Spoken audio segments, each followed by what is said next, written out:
Predstava Na klancu je pravzaprav potovanje skozi Cankarjev roman, ki se začne pred Slovenskim ljudskim gledališčem Celje, nadaljuje v prostorih hale podjetja na Vranskem, v osnovni šoli Kolezija v Ljubljani, konča pa na samem klancu v Vrhniki. Struktura dogajanja spominja na šolsko ekskurzijo, saj se na pot odpravimo z avtobusom. Med vožnjo od ene do druge lokacije pa igralci berejo iz knjige, poustvarjajo prizore iz romana in dogajanje dopolnjujejo z dejstvi iz Cankarjevega življenja ali pa z lastnimi premisleki o zgodbi. Predstava temelji predvsem na pripovedovanju, prizori pa so odigrani večinoma na lokacijah, kjer gre predvsem za situacije iz sodobnosti. Spremljamo jih s slušalkami, dialoge v ozadju dopolnjuje glasba, s čimer predstavo lahko usporejamo z zvočnim sprehodom, ki predvsem proti koncu, ko nad pokrajino pade mrak in se po prostoru orientiramo s svetilkami, deluje potopitveno.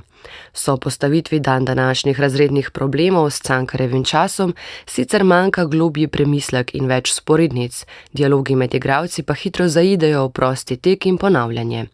Potovanje, ki se sicer magično zaključi pred cerkvijo Svete Trojice na Vrhniki, kljub prepričljivemu konceptu ostane monotono, gledališki jezik pa premalo izkoriščen.